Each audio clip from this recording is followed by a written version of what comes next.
Azərbaycan elə gözəl siyasət yürütdü ki, belə deyək ki, Ermənistanı Rusiyadan ayıran Azərbaycan oldu. Əvvəla getdi 44 günlük müharibədə o özünün ərazilərini aldı və Azad elədi, göstərdi ki, indi siz deyirsiniz Ukraynanın Rusiyaya zərbə vurması, bəli. Rusiya ən böyük zərbəni, ilk böyük zərbəni Azərbaycan vurubdu.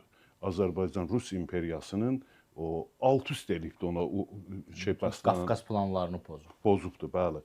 Və ən böyük zərbəsi də nə olubdu? Məsələn, ermənilər çox Rusiyanın himayəsində, ağuşunda alışmışdılar onların Rusun ağuşunda yaşamağa. Azərbaycan sübut elədi ki, Rusun ağuşunda Rusun özünə xeyri yoxdur. Ukraynalılar Azərbaycan sübut elədi ki, Rusun ağuşunda heç bir şey yoxdur.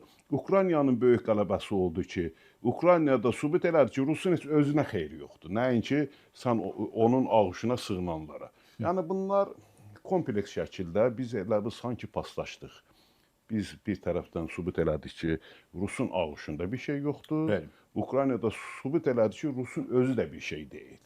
Yəni Amma belə deyim, çox qəzəblidirlər Ermənistana. Yəni Ermənistan keçmiş postsovet ölkələri arasında hamıdan ona görə Rusiya üçün fərqlənir ki, Ermənistanı Rusiya qurub, Ermənistanı Rusiya böyüdüb.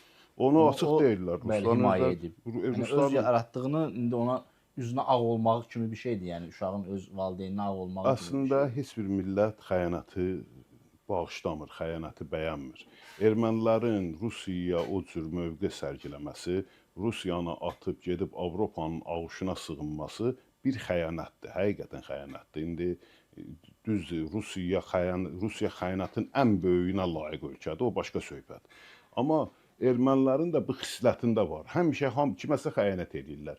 Türkiyə deyəndə türklər də, Osmanlı dövləti. Onu ağuşunda saxladı, onun hətta dinini belə, digər dinləri, indi biz məsələn Erməni Qriqoryan kilsəsi deyirik, Erməni Qriqoryan kilsəsinin biri, belə deyək, Ermənistandadır, biri də o Türkiyənin o Suriya səyrətləri yaxınlığındadır.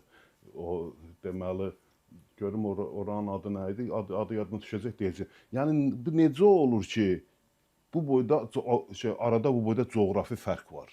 Yəni adətən bir din bir arealda yayılır da, amma burada nətərdir? Ermənilərin bir o Ermənistandakı bir kilsəsi var, ikinci bir kilsəsi də Türkiyənin o Suriya səyrətləri yaxınlığındadır. Ona görə ki, Osmanlı bir çox ortada olan kilsələri, yəni belə deyək, balaca kilsələrin əksəriyyətini gətirdi. Demək olar, hamısını gətirdi, erməni kilsəsində birləşdirdi. Bunlardan böyük bir millət yaratdı, böyük bir din yaratdı. Xristiyan, belə ortodoks kilsəsinin ən önəmli qollarından birini yaratdı. Amma nə oldu? Axırda da Osmanlıya zərbə vurdu. Axırda da Osmanlıya xəyanət elədi. İndiyə qədər də o xəyanətləri sürdürürlər. Bəli. Və elə bir xəyanətkar xalq, elə bir xəyanətkar millət mütləq Rusiyada xəyanət eləyəcək.